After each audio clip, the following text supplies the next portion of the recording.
All right. So most of you haven't done Beast yet. So this will be a great way to get an overview of the program and how it works. So we'll start with just a curriculum overview, looking at the basic components of the program and getting started, which is a super important part.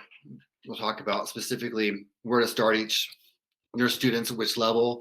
And then we'll get into some implementation strategies and we'll do a lesson. We'll sample a lesson from one of the units. And depending upon how much time we have left over, I'd like to kind of look at some of the other components, other lessons as well, just to get a little sample of what some of the other grade levels look like. And then we'll talk about some resources that we have both in our Beast Academy Google Classroom, and then they're available free online at the Beast Academy website.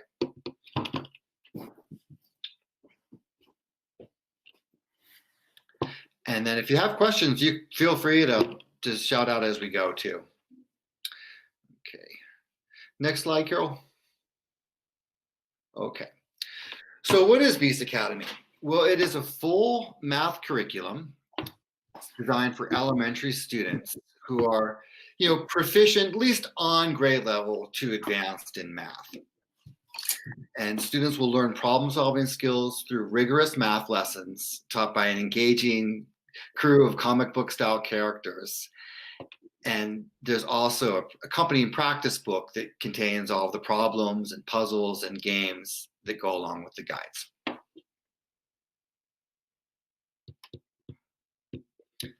Next.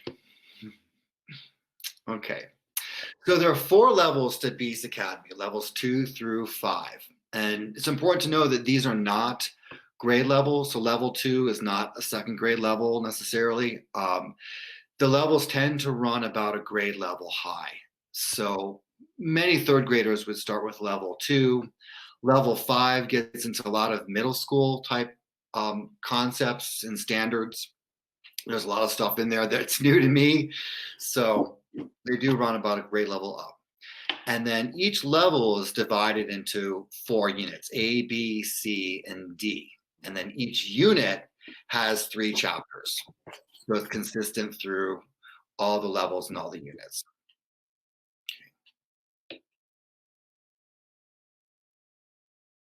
Okay. And then, as I mentioned, for each unit, there's a pair of books, the guidebook and the practice book. Okay. All right, next one.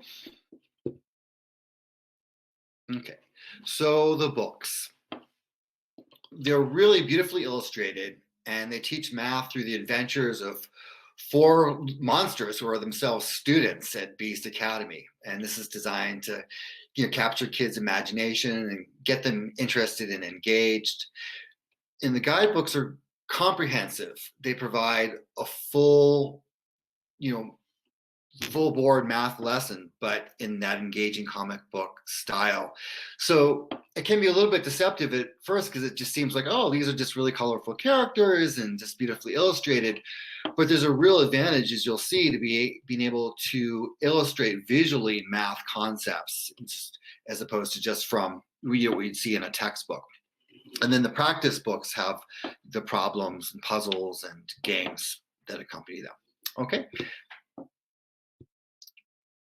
So here's the guidebooks. There's a cover and a couple of sample pages.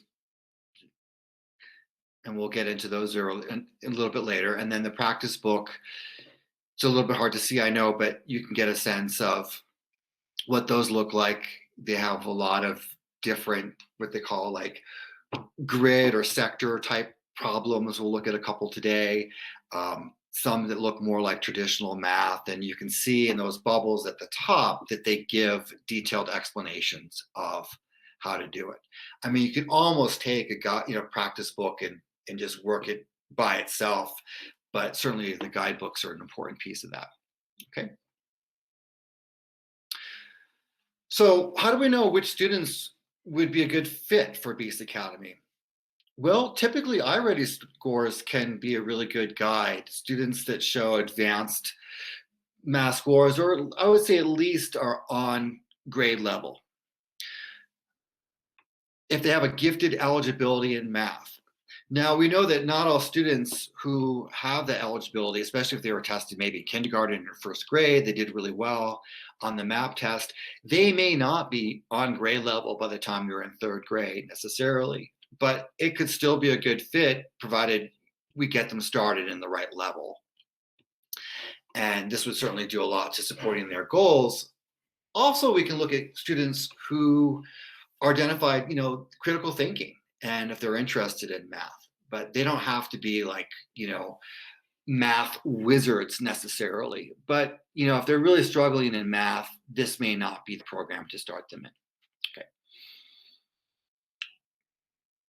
So which level do we start with? So as I mentioned earlier, they're not grade levels. They tend to run a level high at least.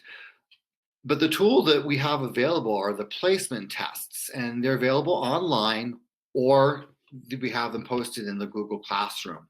Okay, next. Okay, to access them online, you'll go to beastacademy.com, and right on the home page where that yellow arrow is pointing, you'll see resources. Just go ahead and click on resources. And next slide.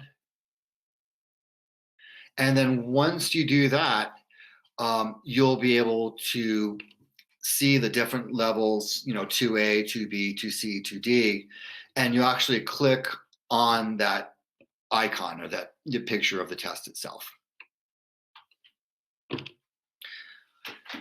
Once you do that, you can print them out. And when you print them out, each test is about 14 to 18 questions, somewhere around there. Sometimes it's an odd number, like 17 or 15. But there's typically 2 pages, and the third page, when you print it out online, has the answer key. And the answer key is not just answers, but it really gives detailed explanations of how to solve those problems. So you'll get a sense of what, the kind of thinking and strategies that students would need to use to be successful, and full detailed explanation. So it's really helpful to be able to see that.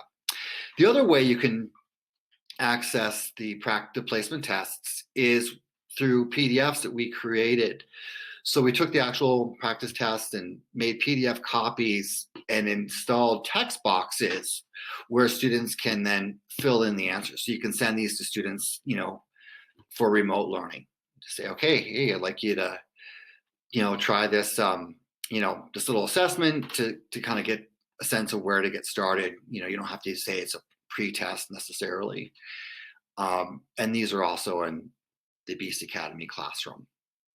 When you do the PDFs, if you send those to students, the answer key is not included in those. So they won't get the answer key, but just the actual practice test. Okay. The placement test. So there's one placement test for each book. So there's one for 2A, 2B, 2C, etc. And it's that each one is about 2 pages long.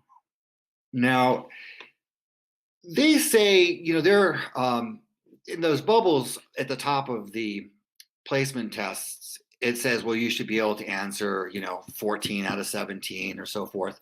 But, I break it down by about 70%. They should get about a score of 70% or better. And if they score much below 65%, I recommend giving them a lower level. If they're really at 50%, that would be a good sign that they're going to be struggling a bit with that particular level. Now, what if they score high with 90%? Well, it means that they could be ready for a higher level. But really, since they're just placement tests, it says that they would be well prepared to handle the level of that placement test. So doesn't necessarily mean that that level is too easy. Tom, can I pop in for a second? A question in the chat here about placement, and it's talking about doing it by grade level, but is it correct to say that you recommend you use the placement tests regardless and not just try to choose based on grade level of the student? Yeah, that's a great question. Absolutely. Yeah. And, you can also, email me, but, I think it's a really good idea to always give placement test, especially, and if they have an IEP goal in math, that'll help give you that bench line in terms of present levels as well.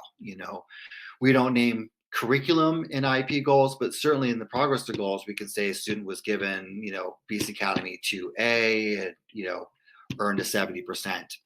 But that's definitely the tool you'll want to use. Now, if you have third graders and you want to start them off, their level 2 is that starting level. So they really can't go any lower than level 2. But remember, there's a placement test for each of the books in the series. So you might want to figure out, well, do you want to start with 2A or 2C? And the placement tests would guide you in that as well. Okay. So there's basically 2 approaches in terms of running the curriculum. The first one would be curriculum replacement. This would be a student who's like super advanced in math. The regular ed teacher knows that she's not being challenged in the class and really needs something above and beyond stepping stones. So in this case, they would not do the Gen Ed math program. They would work on Beast Academy every day or most days.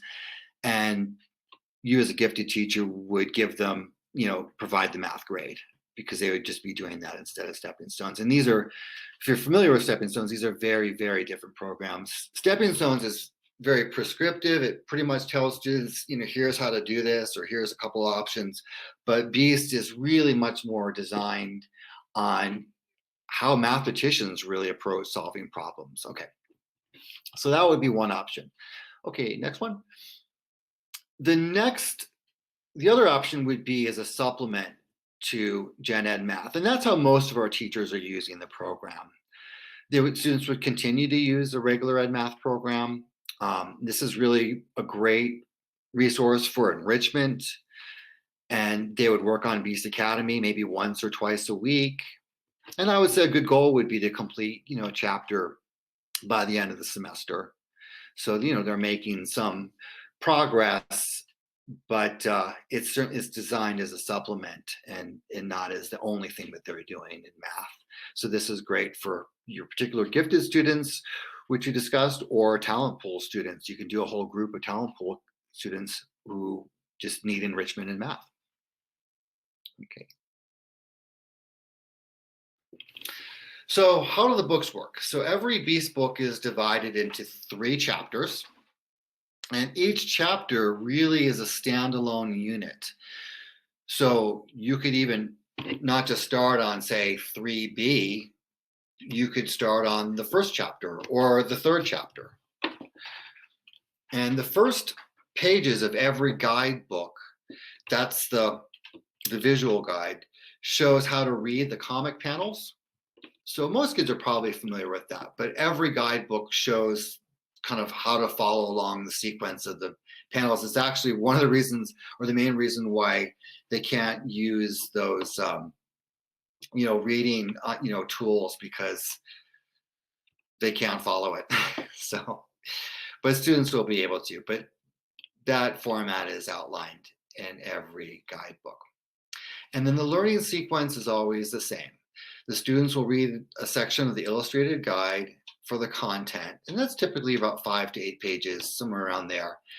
Once they've read that guidebook section, then they're ready to work in the practice book. But students really shouldn't work past the practice book without having read the corresponding guidebook pages. And sometimes students, if they're really motivated or just excited about something, they may just continue reading the whole chapter of the guidebook, or even the whole book, and that's okay. But we definitely want to make sure that they have that background information and the content that's in the guidebook before they approach the practice pages. Okay. In terms of the actual lessons, students can take turns reading the characters in the guidebook, which is what we'll do a little bit later on. Or the teacher, could read that. Or the teacher can reread a section after the students have done that, or part of a section to clarify content or answer any questions that might have come up. And the practice book typically has about 4 to 6 pages. more or less to accompany each section of the guidebook. But it's important to know that some of the practice book pages and particular problems are more challenging and much more time consuming than others. So it's a good idea just to take a look in advance in terms of what they're being asked to do in the practice book. So you'll get a sense of how long you think it might take your students to complete it.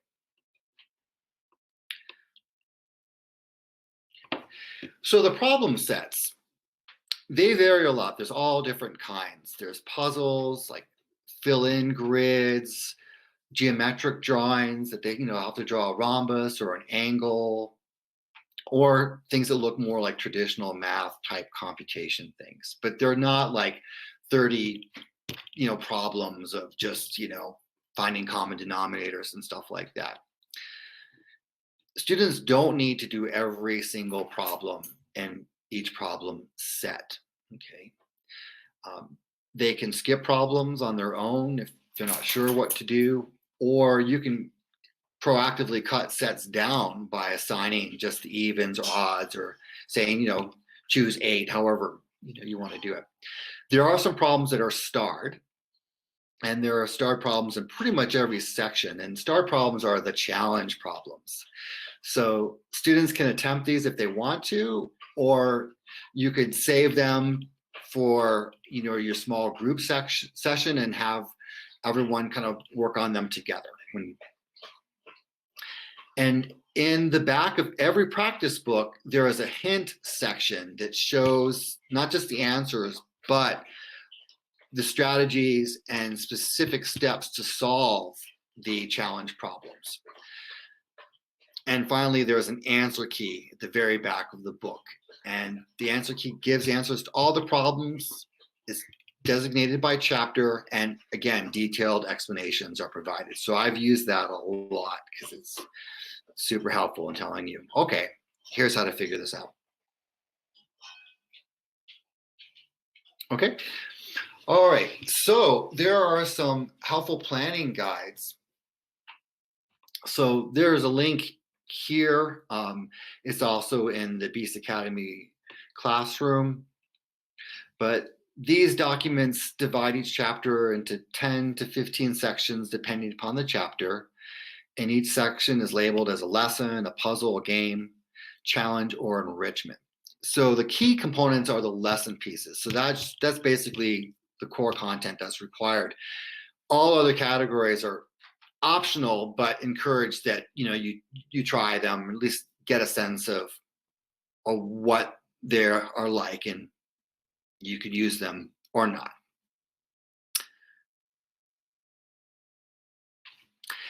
Then there is also these chapter overviews. And I'll show you what these look like in a bit, but it's super helpful. It's a very concise overview that gives a background of the big ideas and the concepts contained in each chapter. And this helps you as a teacher get a sense of what the concepts are and how they are presented. But also, it gives a really clear picture of how students might think about a concept, just based on their prior learning, and kind of spotlight any potential areas where they might have problems or misconceptions of how they may be thinking about a particular type of math problem. So this is from the level 2, chapter 1 on place value.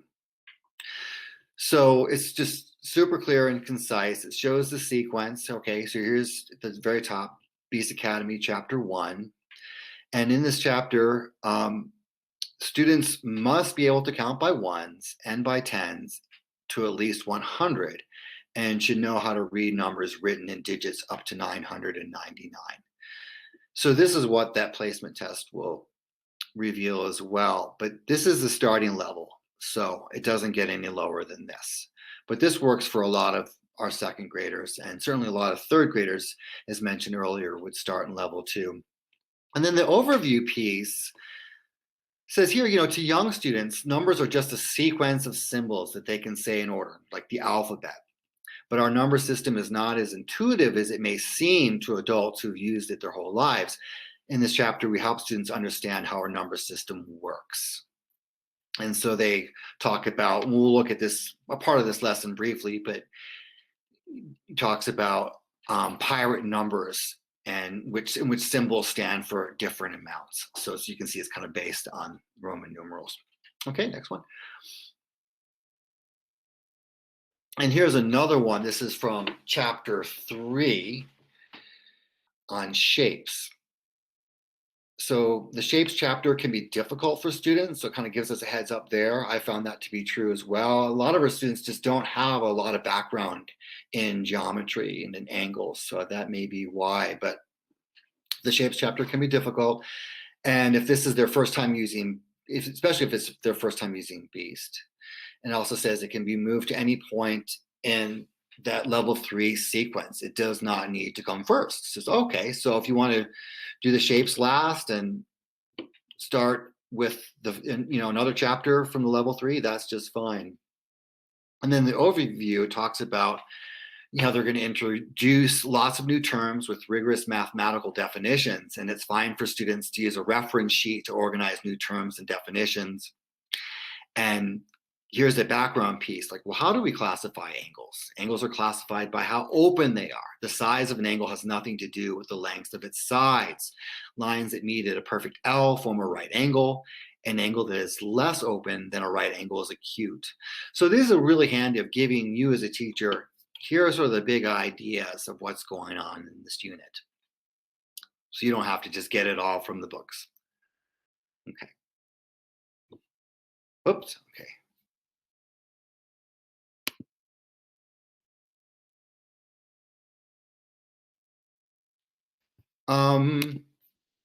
Oh, Carol? Okay.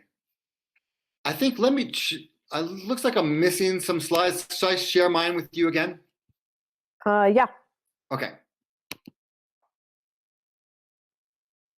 Okie dokie.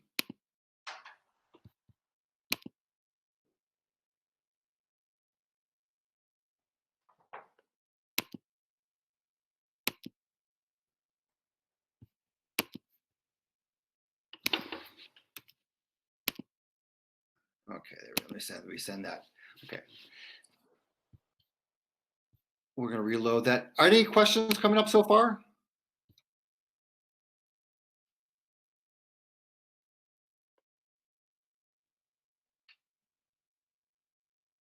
There is one question in the chat, Tom, about vocabulary, and is that a concern for EL students who are maybe not great in math, who are great in math but not so in reading? I think that's I'm just going to throw in my 2 cents. Yeah. That's an issue with every program, every math program ever, right? That the reading piece of it can be there.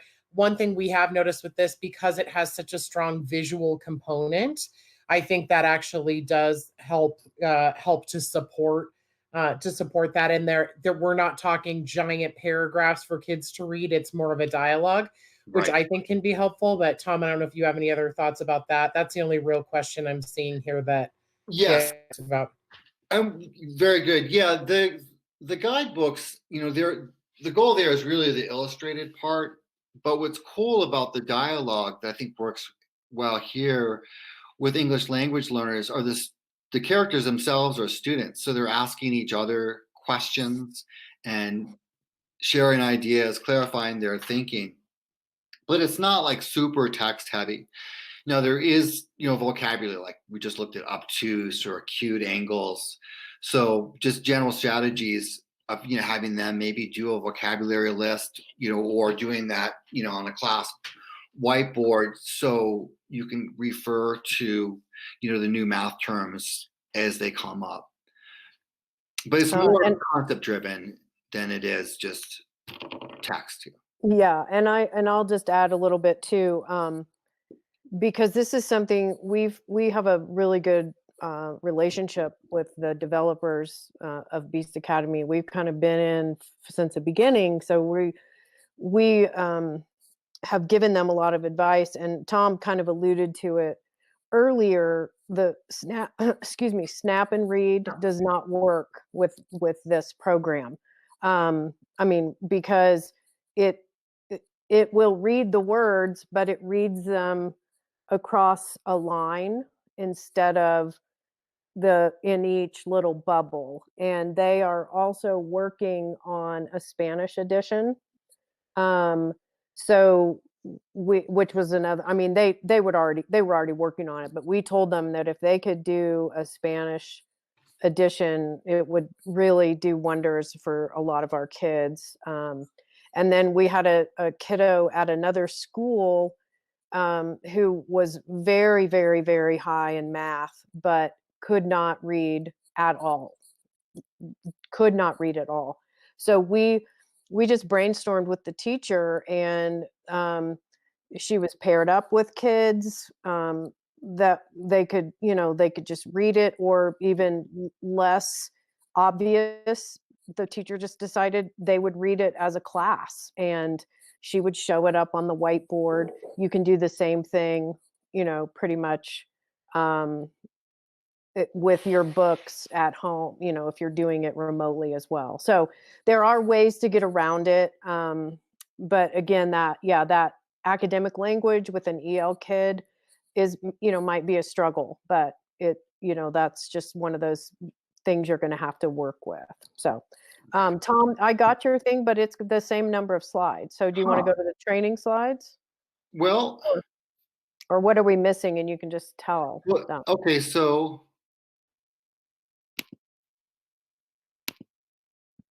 I wonder, okay, sorry guys.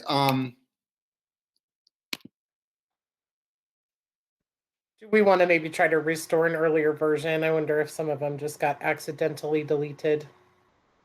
Let's see. Well, I have them here. They're not in the file that you had shared with us, because I'm in there as well. Right. Yeah. So Go ahead. You can just share yours then, Tom, if you want. okay, so let's do it that way. Okay, yeah, because share my screen. Yeah.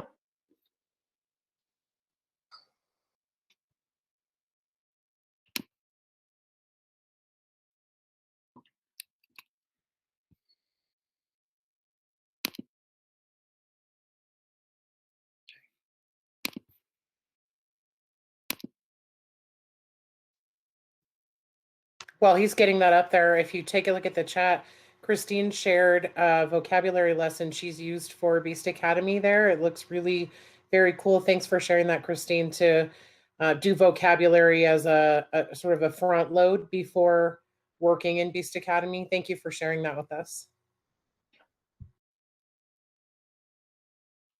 And if it's okay, Christine, we'll go ahead and put that in our Google Classroom. Okay. Beautiful. Well, I think we did. I'm sorry. It went by fast. It's like, okay. Yeah, it did. So I thought I was missing something, guys, and I apologize. But I think, yeah, everything that I have is 23 slides. Okay. So let's go into the training slides. training Okay. one. Let me present again just a second. Well, it's only 2:30. Yeah. Well, this will hopefully Yeah, I we'll know. have more questions and things. Let me turn off my camera. Hold on. So we're gonna do a little a mini beast lesson. So I'm gonna need 4 volunteers to be characters. So if you feel like reading a little bit today, that would be great. We have a little green monster named Lizzie. Alex, who looks kind of like a blue hammer. Winnie's got like yellow and purple dreads, and Grog, who's a purple monster. So we'll see what these characters are. So you can see Lizzie, Alex, Winnie's there on the right, the kind of a purple and yellow sun head, and then Grog. So who wants to be Lizzie? Okay, Midge. All right. And then Alex, the blue hammer guy.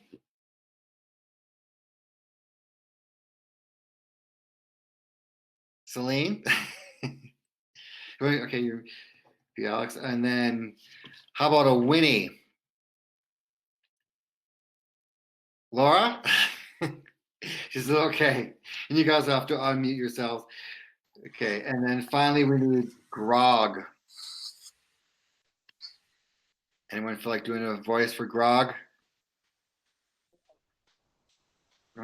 Serenity? Like Pick on you. Okay. Hey, you guys, this is the file. This is the file that Tom asked you to download earlier, the training slides, so that Okay. you can have your own copy. Maybe you have better eyesight than I do, but I didn't think I would be able to read this. So this is what you had to download, so you can have a copy that you can zoom into on your own copy to perform your dramatic masterpiece here. Oh, that's so cute. Okay, cool. So we have our characters and we're unmuted. Okay. Carol, you can go into the advanced this and it's my job. Okay. Carol, yeah, go ahead and present the next one. Okay. So I'm gonna be Captain Kraken. Arr! X always marks the spot of the pirate booty. Each of me buried treasures be marked with a different X on this map. Here be the treasure of the most recent exploration, a satchel of silver dollars. Who can guess the number of dollars within? 132. 100. 196. $1. 1. You all overbid. Here be a hint. If I be adding 15 more, the sack be holding 204. What number gives us 204 when we add 15? It's close to 200. 200 plus 15 is 215. Too big. 190, 15 is 205. Missed by 1. Still just a little too big. 189 plus 15 is 204. And you gotta do the finger motions. Bingo! Aye, there be 189 silver dollars. Is that the only way? We just guess the answer and check our guess till it's right? Guessing and checking can be useful, but there always be more than one way to solve a problem. I got the answer with the drawing. If we add 15 coins to the sack, that makes 204 coins. So if we take 15 coins away from 204, we get that number of coins that are in the sack. Lizzie? You just subtract 15 from 204? It's the same answer we got by guessing and checking. Excellent figuring. How can we make Grog's doodle into a proper math equation?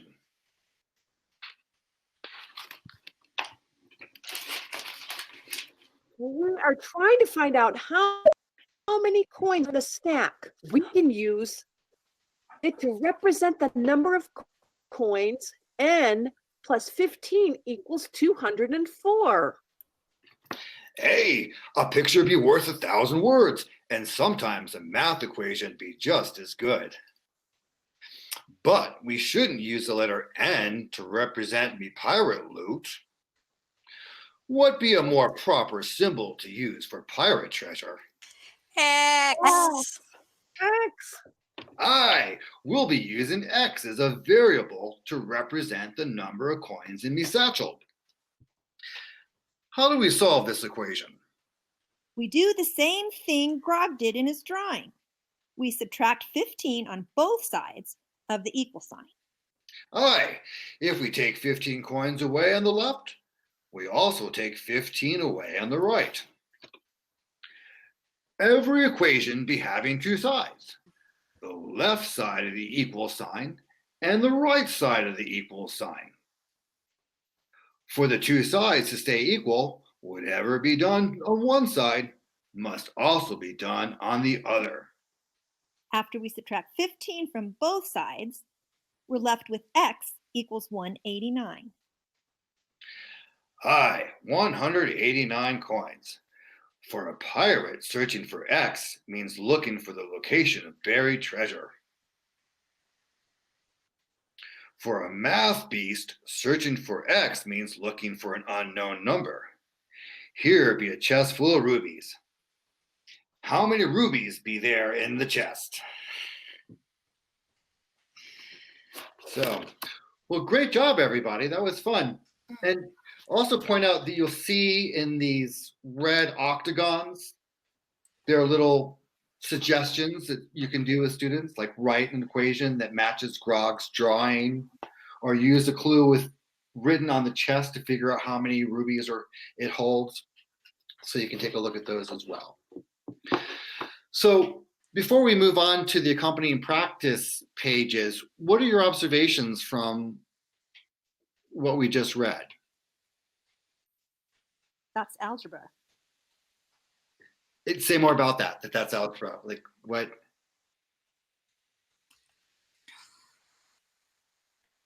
So the big concepts in algebraic thinking. What we do to one side, we do to the other. The balanced equation idea. Good. And what other observations have you guys noticed there? I like that it legitimizes kids who need to do that visual thinking, like the kid who made the drawing to be able to think through their math. Exactly. So it really illustrates, right, different ways of approaching a problem. Okay.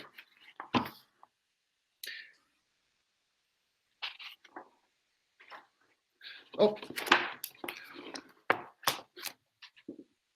we have one more page. Let's do that last page and we'll get into the lesson. Carol's got it up. So this will start with Lizzie again.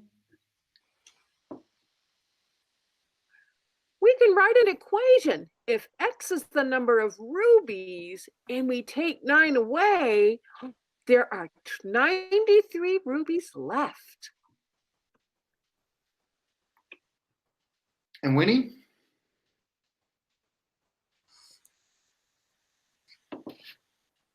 I mic'd off. Sorry.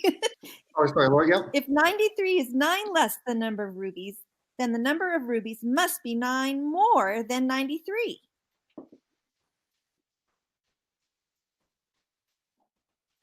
Alex? I see.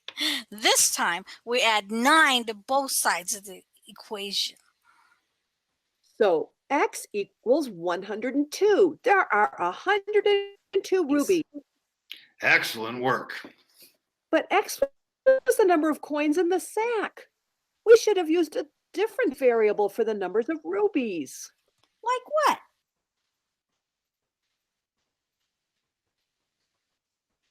Who's that? Like, arr. Ho, ho, ho. You'll make a fine pirate one day. Okay, so that's the end of that. So yes, in your copy, you should be able to see that a little bit better than through the screen here. So these are pages, we're going to do a few of these examples from the accompanying practice book.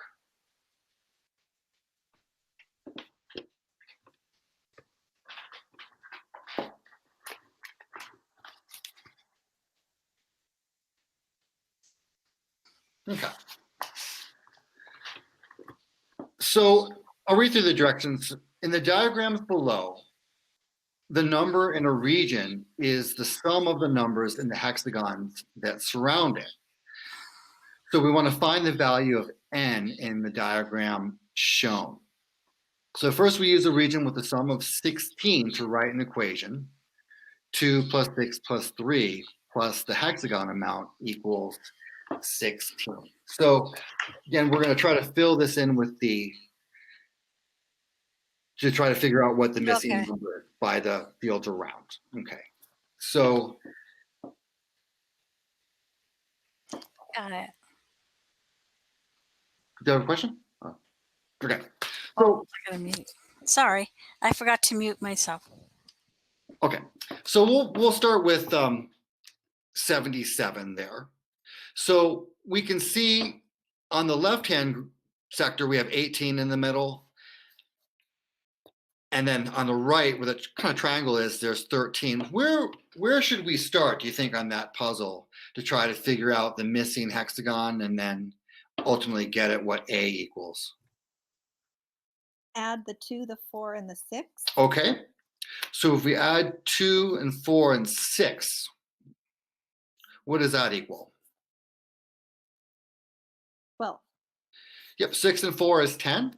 Add 2 more, we have 12. And so that hexagon, what should be inside there in the hexagon?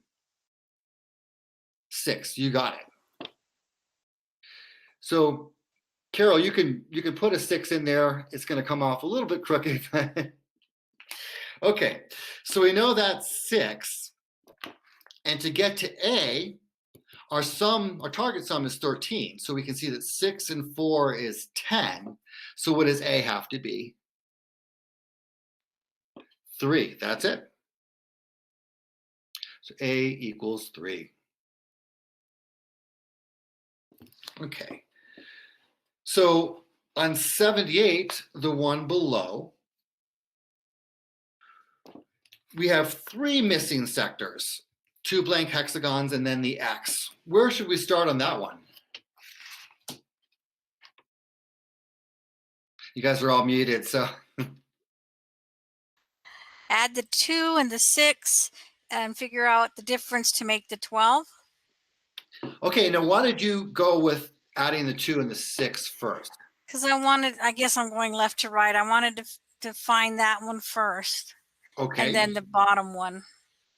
Very good. Could we have started with the bottom one first, where the 19 is in the middle? No, because you can't have more than one unknown. Right.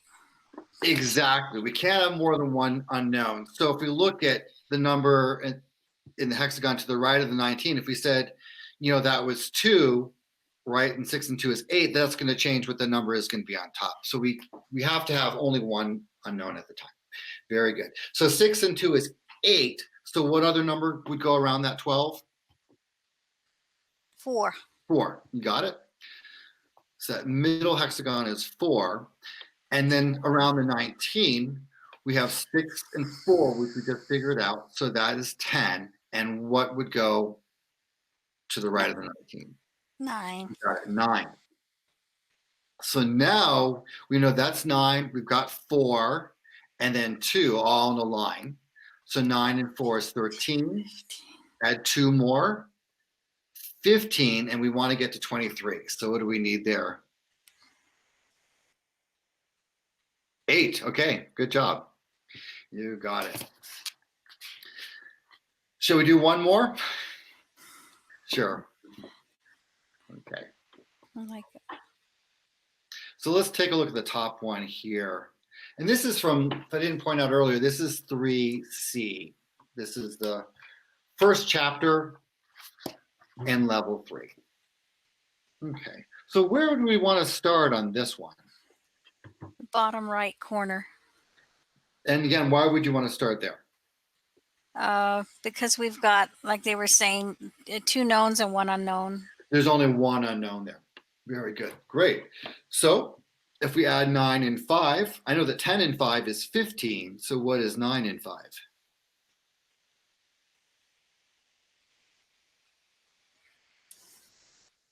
Nine and 5 is 14. So in the hexagon in the middle, we need to add what? If we have 14 and we're trying to get to 18, we need 4 more. You got it. So the middle sector is 4. Okay, so now we've got 4. 4 in the middle. So this is a little bit, where do we want to go next? We have the hexagon on the left and then the D variable at top. Hexagon on the left, because we know that 4 and 5, and that hexagon on the left make 13. Very good.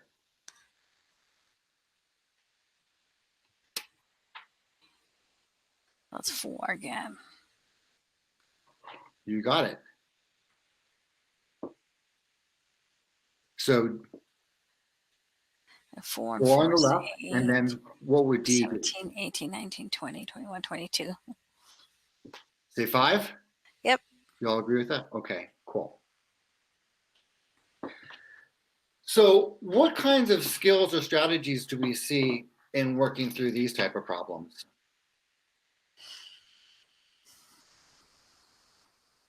Elimination of variables. Okay. Math Yeah. fact fluency. Yeah. The whole. Celine, say that again, please. Well, you're looking at the variables and you're kind of eliminating one side because there's too many variables.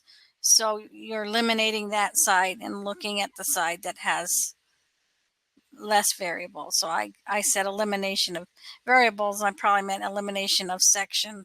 Of section. So being systematic in terms of where we're starting and which order we need to go. Sure. Good. What other skills or strategies are involved? Basically, it's using what you know to determine what you don't know. Okay. Very good. So using what we know to figure out what we don't know. And of course, basic adding skills as well. Okay. All right. So we'll go on to the next piece here. And for those of you who've done hands-on equations, this might look pretty familiar. We have a picture of a scale at the top. And we're asked to write an equation to represent the balance scale below, then solve for the unknown weight. So at the top, we have a 12 gram weight is balanced by a B gram weight and an 8 gram weight. And we can write an equation for the scale 12 equals B plus 8. If we remove 8 grams from each side of the scale, the B gram weight will balance. 12 minus 8 equals 4 grams. And then it shows it through, an arithmetic way. But you can see this follows the same kind of concepts and thinking as we read through in the guidebook. So we'll try a couple of these here. So we're going to write an equation to represent each balance scale and then solve for the unknown. So what I like to do is have students actually read the scale. Does somebody want to read what it says on the scale?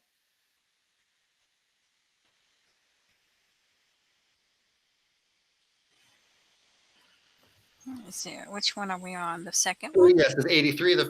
Oh, okay. All right. I got to scroll down. Yep, reading from left to right. So we say A equals, 5 plus 23. you got it, A equals 5 plus 23. So that's our equation right there. Just as we read from left to right in a math sentence, we can do the same as we do in English, right? So if A equals 5 plus 23, what does A equal?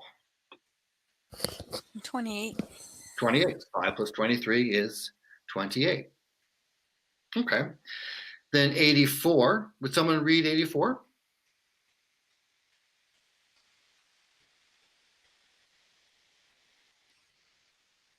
Oh, that could be plus or times or. Yes, that's a great question. And this would be just like, if you're familiar with hands-on equations, it would just be addition because Okay. weight stands alone. Okay. We have the D weight plus the 3 weight. So D plus 3 equals 15. 12. Very good. And what did you do to come up with 12? Subtracted 3 from 15.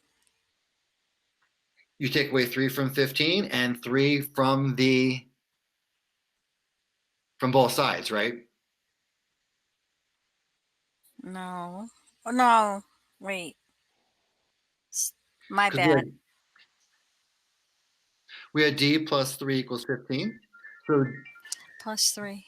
yes, you're right. So 15 minus 3 is 12, and then 3 minus 3 is 0. So we just take the 3 away from both sides. Yes.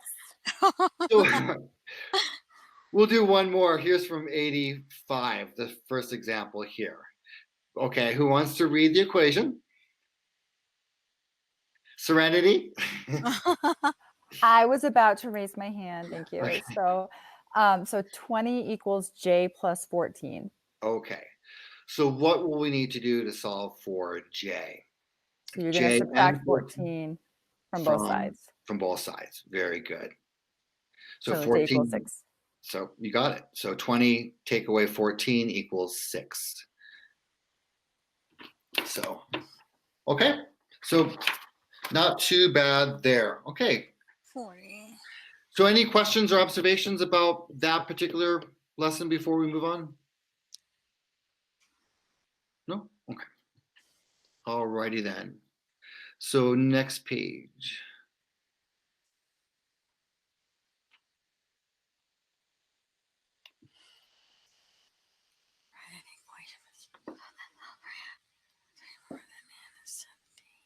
Okay, so the scales are gone. This is a little bit more difference. Here they're going to write an equation for each sentence below and then solve the equation.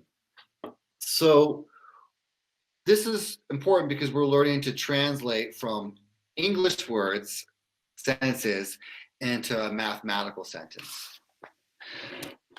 So let's go into the first example, problem 89. The sum of 6 and A is 36. The sum of 6 and A is 36. So we talked about vocabulary earlier. What does sum mean? Total. Total, very good. And what mathematical operation do we use for sum? Adding. You got it. So addition, right? So the sum of 6 and A is 36. So Cynthia, do you want to give us an equation for that? I'll put you on the spot.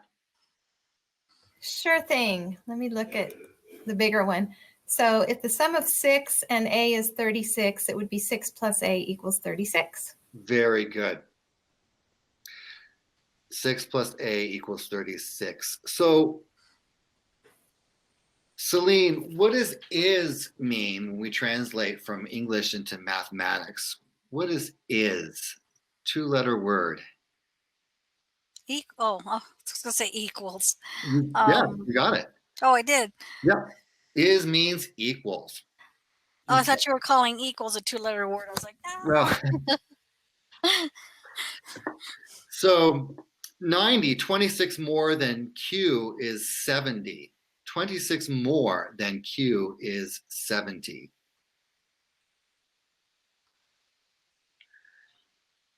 Anyone want to translate this one for us? How about you, Midge? I'm looking closely at it. Let me blow it up so I can see it even better. Okay, so we're at 40. Are we on 90. 90? Okay, 26 more than Q. So it's Q plus 26 equals 70. You got it. Q plus 26 equals 70. Excellent. Can someone say that another way?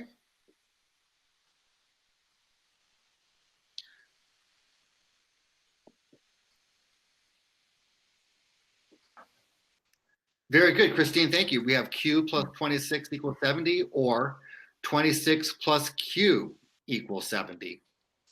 So either way. Okay. All right. So that gives you a sense of what they call it variables, but their algebra chapter looks like. And this could be a standalone chapter. The whole thing is about 35, 36 pages. So that could be something that you could run as a supplement. I mean, if they've gone through, say, maybe the first 10 lessons of hands-on equations, this would be a great chapter to supplement. All right. So let's take a look at the next slide. Let me just jump in, Tom, and say these pages are in those training slides with the comic book pages too in your copy. If you guys want to see them a little larger, I know you can't see the typing boxes in that same way, but to look at the actual pages, they're in the same slideshow, the same PDF that the graphic novel pages were in. I'm seeing some comments here about people not being able to see, and I'm not sure if Carol can zoom in on that or not. That's hard to do in some of the slides functions, but the actual pages are in that piece. And Midge, if you look at the top here, he's got this 4C in yellow on the top. That's where he's got the levels that they're in. And I think the previous one was 3C, you said, Tom? Yes. Yeah. So that's right.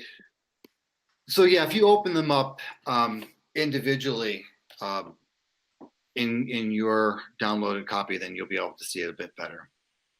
Okay, so this one is from the Level 4 book. It's also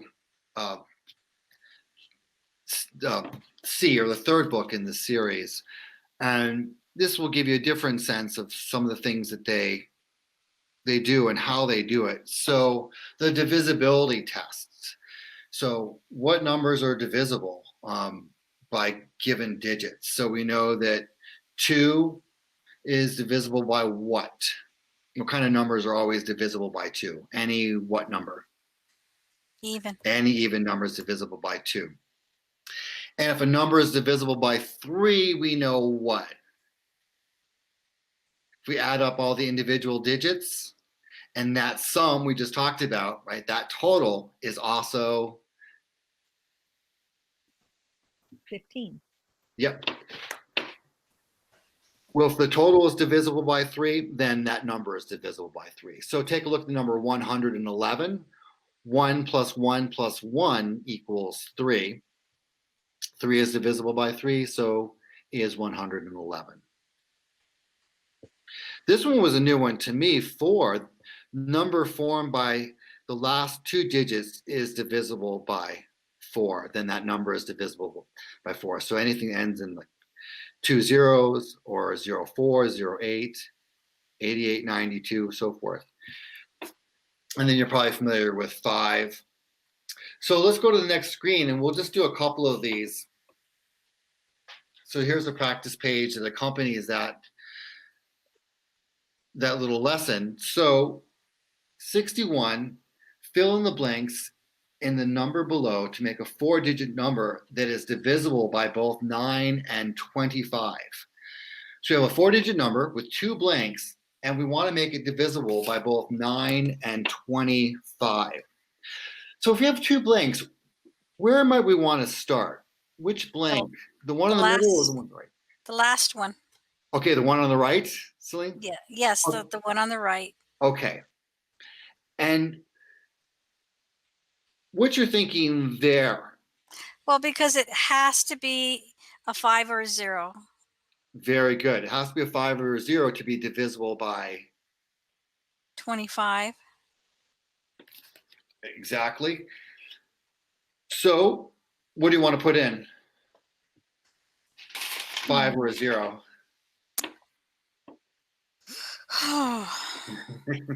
That's a toughie. Yeah. Well, we could try it either way. But 5, because if it is ending with a 0, there isn't a possibility that 9 can go into it. so it ends in a 0, 9 could not Nope. go into it because Right. 9 does not go into any number that's divisible by a 0. So it has to be a 5. It has to be. right? Mhm. Okay, so very good. So we figured out the digit to the right, that must be a 5. And then we have that missing blank between the 4 and the 7. So how do we figure out what goes there? We need a number that's going to be divisible by 9. And the 9 divisibility rule is what? Let's- I didn't go over that one with you. If the sum of digits is a multiple of 9. then that number is divisible by 9. Very Okay, good. so there's 5 and 7 is 12, 13, 14, 15, 16. So 17, 18, 2. 16. So we need to, okay, so you added 4 plus 7 plus 5, the digits we have so far, and that comes to 16. And then we need a number that 9 will go into, 2. and that would be 18. So we need a 2 there. 2. So our number is 4,275.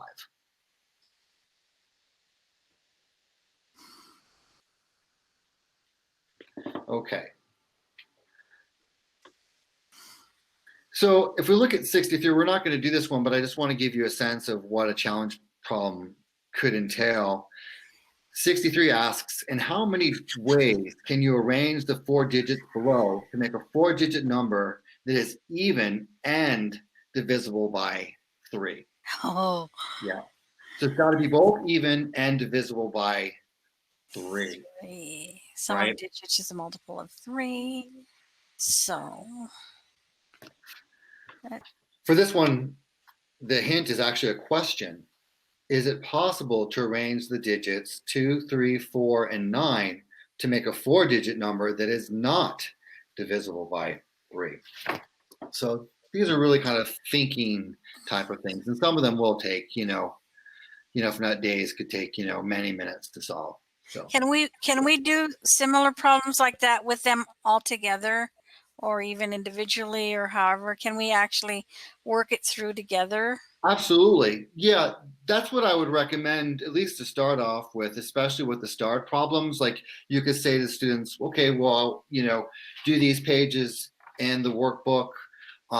And, if you want to attempt a start problem on your own, you can, but we'll review some of those together.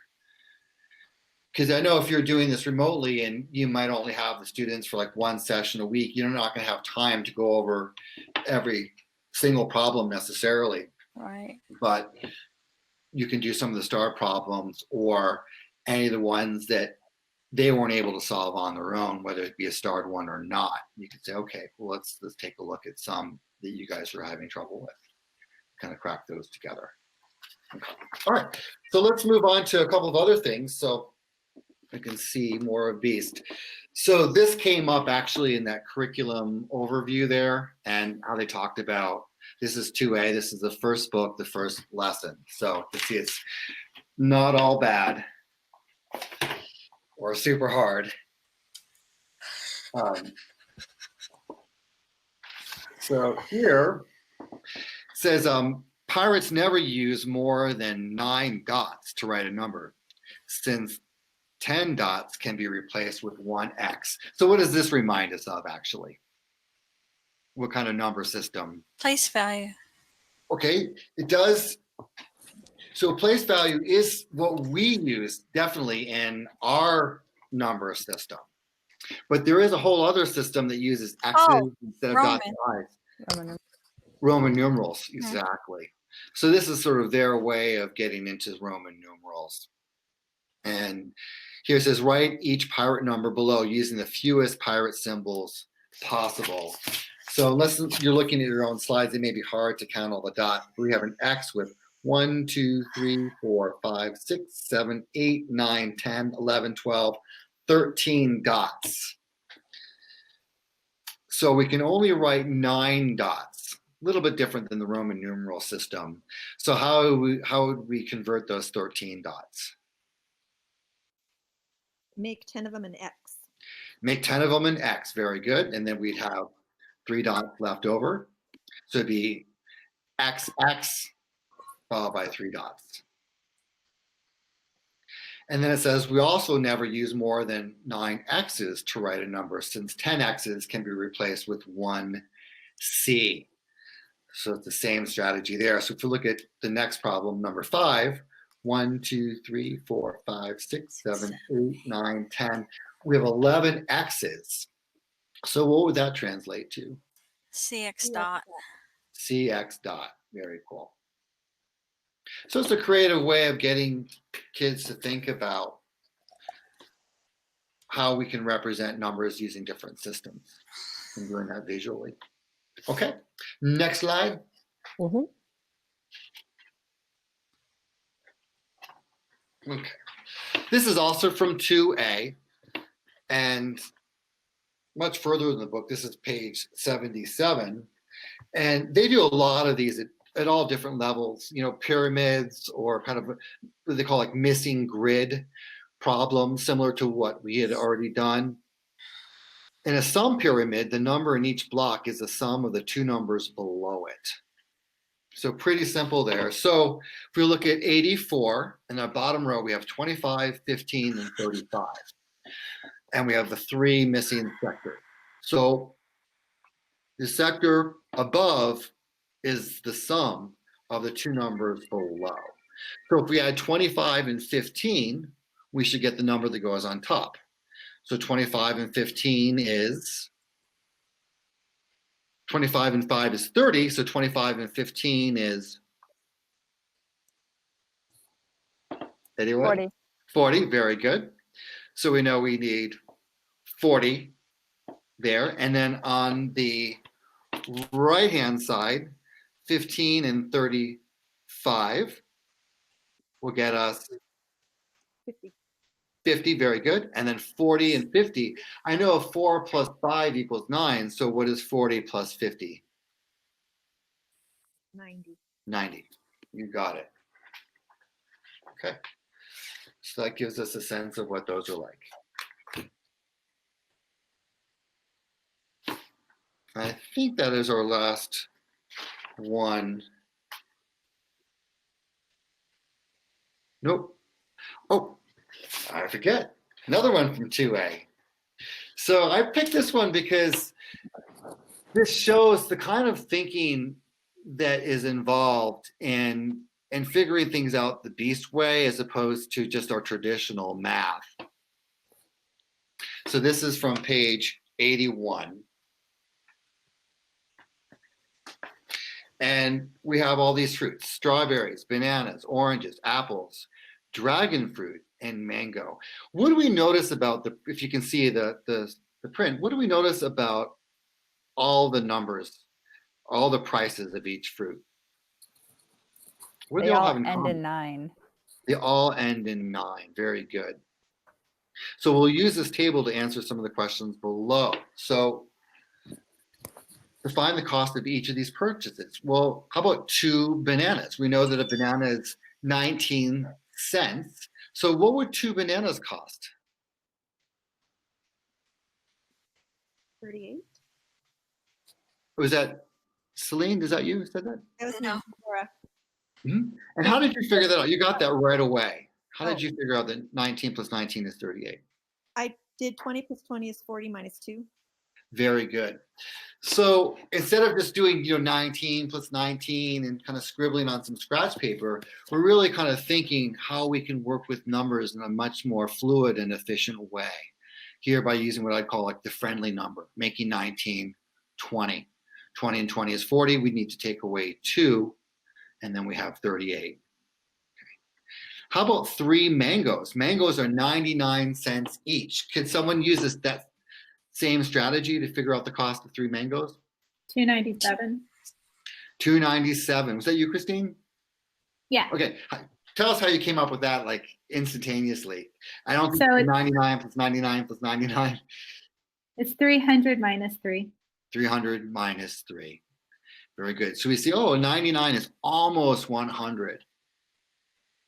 So 300 minus 3 is 297.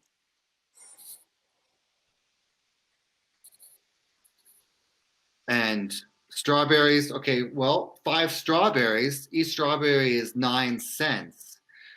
So how can we figure out what 5 strawberries cost?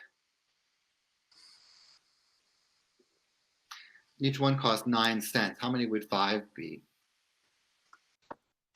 45. Okay, and Mitch, how did you get your 45? That is correct. I liked this way a lot better. When I first started, I added them up in my head, which I was able to do. This is a lot easier just to put that 9 up to a 10 and assume that each strawberry is 10 cents each, which gives you 50. And there are 5 strawberries, so there were 5 extras in that amount. Very good. So you use that friendly number strategy, making a 9 a 10, 5 10s is 50, and then adjusting down from there. Very good. Now, is there another way we might figure out what 5 strawberries cost if each one is 9 cents? 9 times 5. 9 times 5 is 45. 45, yeah, sorry. So this is classic kind of what I call Beast Academy, where they're not giving you formulas, but they're giving you problems that can lend itself to different types of strategies. So this is beginning level 2. You might have third graders in that level. If they're starting to learn times tables, they may use that approach. Okay. Another one I want to look here. No. Oh yes, 113. This is the one below that. Circle the only amount below that could be the total of 6 fruits. When I first read that, I was like, what? Circle the only amount below that could be the total of 6 fruits. What do we notice about the price of each fruit? They all end in 9, right? So if we have 6 fruits, what do we know about the ones digit? Uh-huh. Is that too big of a hint? Has to end in 4. It has to end in a 4. Why, Celine? Why is that? Because 6 times 9 is 54. Very good. So 6 times 9 is 54. Or if we did 9 plus 9 plus 9 plus 9 plus 9 plus 9, okay, the ones digit will be a 4. So I love that example. That seems like what seems like a very difficult problem can be rather simple by looking at a pattern.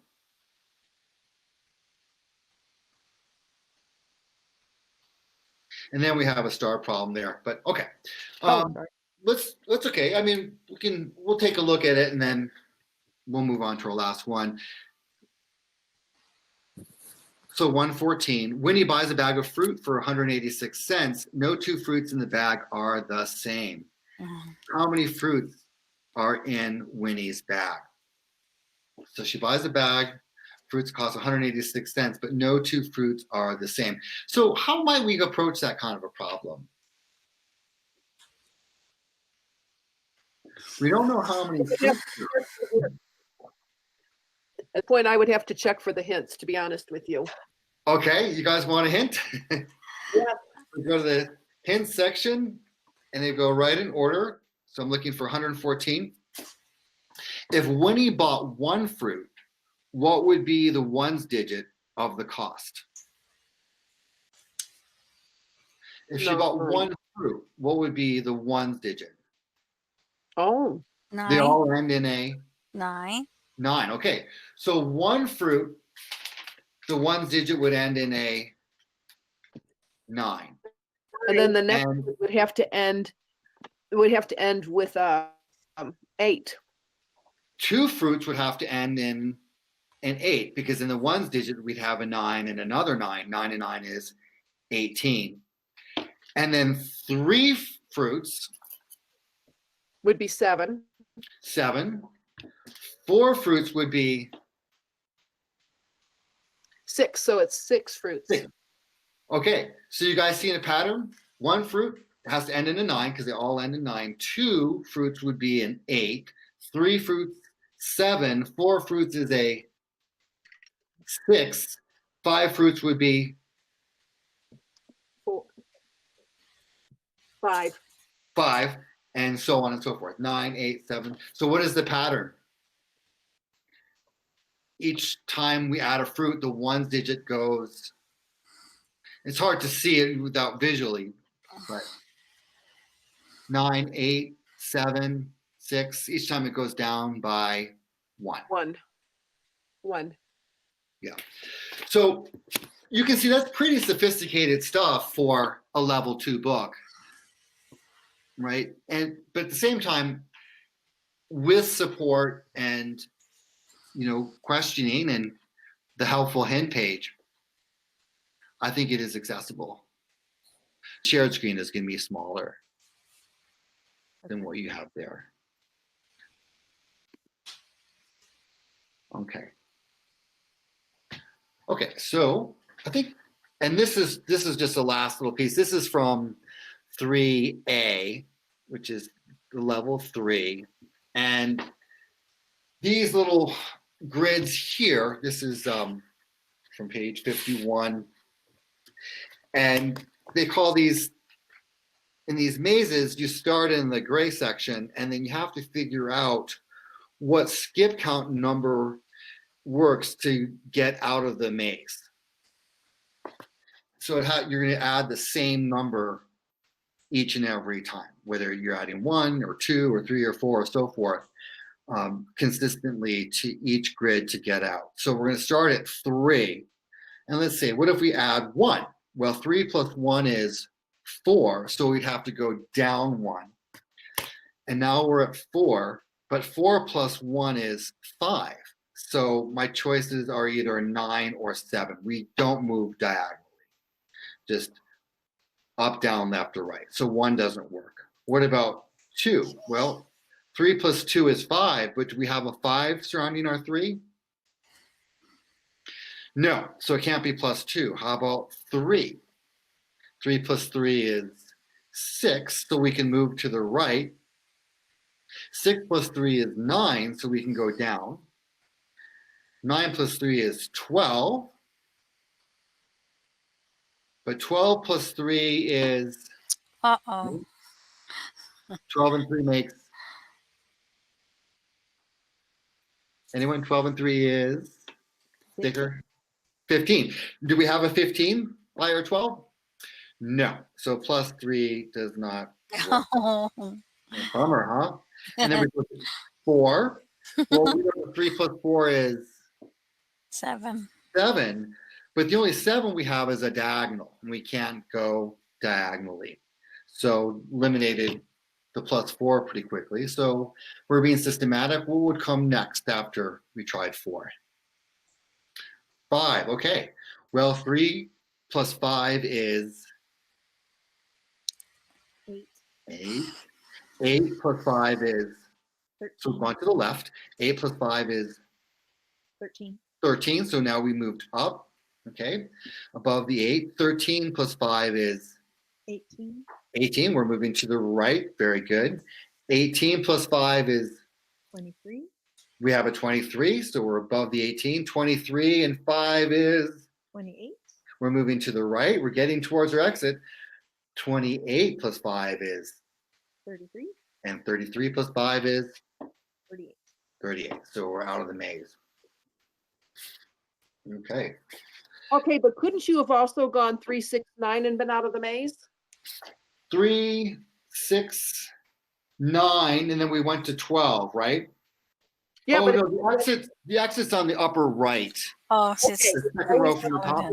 Yeah, okay, thank you you. probably can't see it on your, I just thought if it hit the edge and it went out, then you could have easily had the 3D oh, correct. I see, any edge. No, it's got to have that little, Perfect.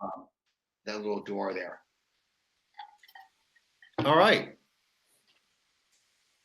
Cool. I think that was our last one, but hopefully this will kind of give you a feel of some of the different kind of exercises and activities that Beast is all about. But the main thing is kind of picking and choosing those levels. And then while Jen's doing that, also we last year Jen set up this great way that we were able to compare the standards of Beast Academy versus Stepping Stones versus Eureka Math or So Any- if you're on the just beastacademy.com website, up here at the top, it says resources. And I know Tom has a link for the placement tests in that slideshow, which is in the classroom. So you should be able to find it from there. But I just went here and clicked to printables. So if you look, you can see they have some, they have a little section for each of the books. And if you click to expand, they have some additional practice activities, little games and mazes and paths and things here that you can use. And these actually, the reason I was thinking about them is obviously these are already online and you could really easily just project them for somebody because they come up as just a PDF. So things there. And then this was also where this is where the placement tests are that you can find for each of your levels. And then they have those planning documents that talked about the scope and sequence of each book, chapter overviews if you want to see where you're looking. I know Tom showed you some of those earlier. This I did not know was here, but also you could apparently give yourself a Beast Academy background.